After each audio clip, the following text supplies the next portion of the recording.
तो आज की क्लास में हम लोग सीखेंगे अलीगढ़ी पाजामा। और ये अलीगढ़ी पाजामा यूनिसेक्स एक आउटफिट है।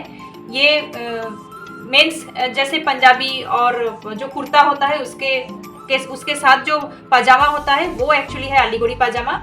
और कुर्ती के साथ भी ये पाजामा पहना जा सकता है। तो चलिए स्टार्ट करते हैं। पहले पेपर में इसका पैटर्न मेकिंग देख लेते हैं, उसके बाद हम लोग जंप करेंगे फैब्रिक में। तो फर्स्ट तो हम लोग लेंथ लेंगे, जो भी हम लोग का लेंथ का मेजरमेंट रहेगा उस हिसाब से हम लोग +2 कर लेंगे। तो ये एक बॉक्स में पहले ड्रॉ करती हूँ। अभी ये पोर्शन जो है ये मान के चलते हैं ये फोल्डेड पोर्शन है और ये एक फैब्रिक है जिसे हम लोग 4 लेयर में ले चुके हैं। तो इसमें मैं लिख के रखती हूँ लेयर 4। ये फोल्डेड पोर्शन है, ये फोल्डेड पोर्शन है और ये ओपन साइड है, ये ओपन साइड है।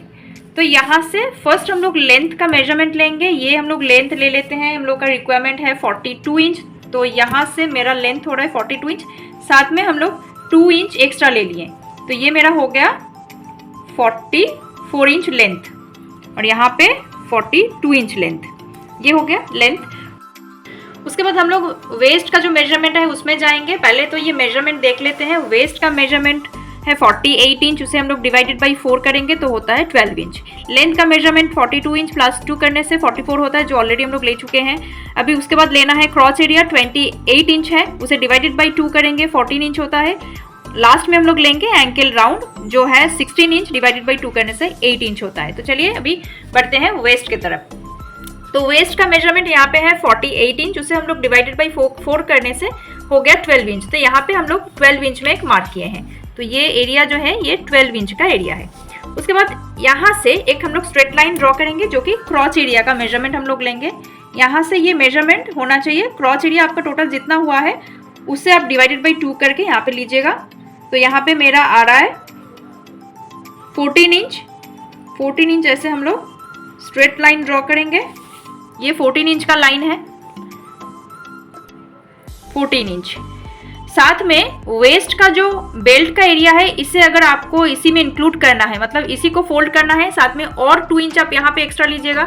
अगर आपको अलग से अटैचमेंट देना है तो यहाँ पे अलग से बेल्ट आपको अलग से अटैच होगा, ये देना है तो आप इसे छोड़ के ही ये वाला क्रॉच लेंथ का मेजरमेंट लीजिए। लेकिन इसमें अभी मैं क्या करूंगी, इसमें मैं 2 इंच और ऐड करूंगी क्योंकि बाद में जब हम स्टिच करेंगे तो ये पोर्शन यहीं पे हम लोग फोल्ड करेंगे। तो यहाँ से 2 इंच और हम लोग ज़्यादा लेते हैं। ये 2 इंच हम लोग ज़्यादा ले लिए क्योंकि बाद में ये पोर्शन वेस्ट में फोल्ड हो जाएगा। यहाँ से अभी हम लोग क्या करेंगे, ये तो हो गया क्रॉच एरिया का जो लेंथ था वो तो हम लोगों ने ले लिया। उसके बाद फिर यहाँ पे हम लोग एक मेजरमेंट लेंगे जो आपका हिप राउंड में आएगा। ये ऑलवेज टोटल आपका जो वेस्ट है उससे आप 2 to 3 इंच ज़्यादा लीजिएगा। तो यहाँ पे हम लोग जो पोर्शन ले रहे हैं एक्स्ट्रा, ये वेस्ट से 2 to 3 इंच का एक्स्ट्रा पोर्शन है। तो ये 2 इंच अभी हम लोग एक्स्ट्रा ले रहे हैं। ये एक्स्ट्रा जो मेरा है ये 2 इंच का एक्स्ट्रा है, 2 इंच। नेक्स्ट हम लोग जाएंगे एंकल राउंड की तरफ। एंकल राउंड का मेजरमेंट यहाँ पे है 16 इंच, उसे हम लोग डिवाइडेड बाई 2 करने से आता है 8 इंच। तो यहाँ पे अभी 8 इंच का मार्क करेंगे। यहाँ पे 8 इंच का मार्क करते हैं। तो ये वाला पोर्शन मेरा 8 इंच है, 8 इंच है। साथ में और 1 इंच ज़्यादा ले लीजिए स्टिच के लिए। तो यहाँ पे और 1 इंच हम लोग ज़्यादा लेते हैं, मतलब टोटल यहाँ पे 9 इंच हो गया। ये पोर्शन 9 इंच हो गया। और फिर स्केल की हेल्प से दोनों को ऐसे करके कनेक्ट कर दीजिए। अगर आपके पास कार्ब स्केल है तो आप कार्ब स्केल की हेल्प से इसे आप कार्ब शेप भी आप दे सकती हैं। अगर नहीं है तो हम लोग और एक प्रोसेस फॉलो कर सकते हैं। ये टोटल लाइन जो है सेंटर पोर्शन अगर है तो इससे और 1 इंच अंदर की तरफ एक मार्क करेंगे। तो ये गैप 1 इंच का होना चाहिए। उसके बाद फिर शेप जो है ऐसे करके आप शेप दे दीजिए। ये हो गया। उसके बाद लास्ट और एक हम लोग शेप देंगे इसमें क्रॉच एरिया में। क्रॉच एरिया में भी ऐसे करके शेप दे दीजिए राउंड में। बस हो गया। अभी इसे कट करना है। तो इसी चीज को अभी फैब्रिक में देख लेते हैं। चलिए अभी फैब्रिक हम लोगों ने ले लिया। इसमें मेरा 2 मीटर्स फैब्रिक है, तो ये 2 मीटर्स फैब्रिक को फर्स्ट ऐसे एक फोल्ड करना है। जैसे हम लोग फोल्ड कर रहे हैं, ये पोर्शन में आपका 4 एरिया होना चाहिए।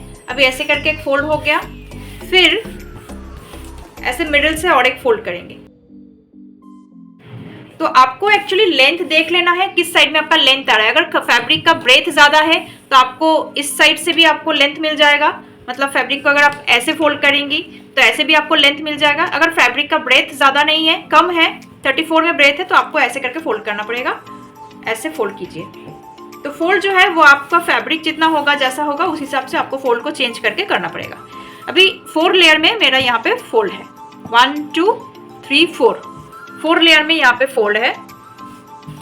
ये मेरा फोल्डेड साइड है। फोल्डेड साइड से हम लोग मेजरमेंट लेना स्टार्ट करेंगे। तो उसी मेजरमेंट जो पेपर में अभी हम लोग डिस्कस कर चुके थे, उसी मेजरमेंट को अभी फैब्रिक में लेते हैं। ऐसे हम लोग स्मॉल साइज फैब्रिक में कर रहे हैं ताकि प्रॉपर स्क्रीन में कवर हो, इसीलिए स्मॉल साइज फैब्रिक में कर रहे हैं। जो मेजरमेंट यहाँ पे है वही आप बड़े साइज फैब्रिक में कीजिएगा। तो फर्स्ट तो हम लोग इस फोल्डेड साइड से लेंथ मेजरमेंट करेंगे, जो कि 44 इंच लेंथ, 44 इंच लेंथ लेना है। नेक्स्ट हम लोग आगे बढ़ते हैं वेस्ट की तरफ। यहाँ पे 12 इंच लेना है। 12 इंच में मार्क करेंगे, तो ये मेरा 12 इंच आ गया। ये 12 इंच का मेजरमेंट है। साथ में स्टिच के लिए और हाफ इंच हम लोग ऐड करेंगे, ये सीम लाइन है आपका। तो ये एक्चुअल मेजरमेंट है। तो ये 12 इंच हो गया, 12 इंच हो गया। अभी यहां से हम लोग क्रॉच मेजरमेंट करेंगे, 14 इंच और साथ में 2 इंच एक्स्ट्रा, मतलब 16 इंच इसमें हम लोग लेंगे, 16 इंच लेंगे। तो यहाँ पे मैं 16 इंच का मार्क करती हूँ। ये 16 इंच का मार्क हो गया, 16 इंच।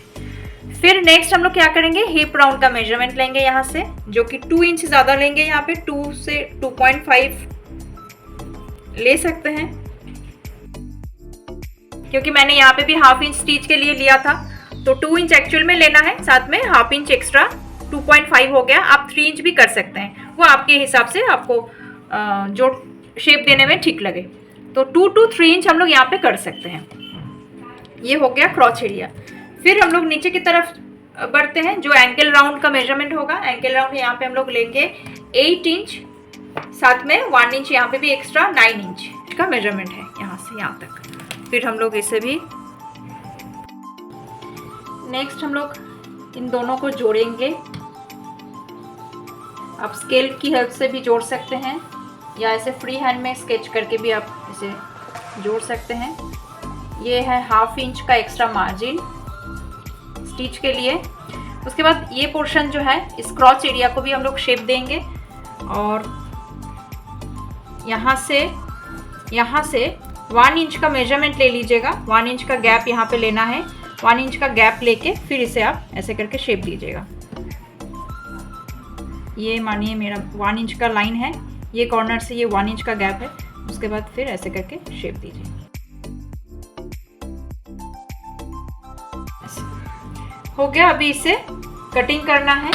नेक्स्ट हम लोग कटिंग की तरफ बढ़ते हैं। और स्टिच के लिए जैसे हाफ इंच छोड़ना था यहाँ पे, उसे भी हम लोग यहाँ पे छोड़ेंगे। ये पोर्शन भी स्टिच के लिए हाफ इंच छोड़ना है। तो ऐसे करके छोड़ेंगे हाफ इंच। और ये जो लाइन जब हम लोग ड्रॉ करेंगे, ये तो आप स्ट्रेट एक लाइन ड्रॉ करके, जब मैं पेपर में बता रही थी, एक स्ट्रेट लाइन ड्रॉ करके, पहले एक स्ट्रेट लाइन ड्रॉ कर लीजिएगा। अगर डायरेक्ट आप शेप ड्रॉ कर सकते हैं तो आप ड्रॉ कर लीजिए। अगर डायरेक्ट शेप ड्रॉ नहीं कर सकते हैं तो फिर सेंटर में मार्क करके, फिर 1 इंच अंदर मार्क करके, फिर ऐसे करके शेप दीजिए।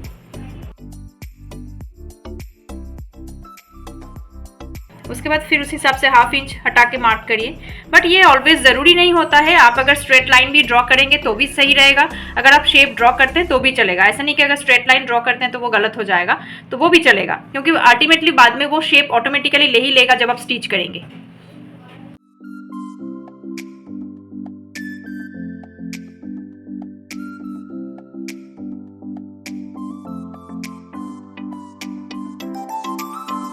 यहाँ पे जॉइंट था इसीलिए मैंने दोनों को सेपरेट कर लिया। बस नेक्स्ट हम लोग ट्रायंगल पैच कट करना है। तो इसके लिए पैच चाहिए ट्रायंगल में, इसका मेजरमेंट होना चाहिए 7/14 या 7/13 में आप एक फैब्रिक लेके कट कर सकते हैं। पैच कटिंग अगर देखना है तो डिस्क्रिप्शन बॉक्स चेक कीजिए, उसमें लिंक दिया गया है, उस लिंक में क्लिक करके पैच कटिंग आप चेक कर सकते हैं। इसका कटिंग प्रोसेस यहीं पे खत्म होता है। नेक्स्ट क्लास में मिलते हैं इसका स्टिचिंग प्रोसेस लेके।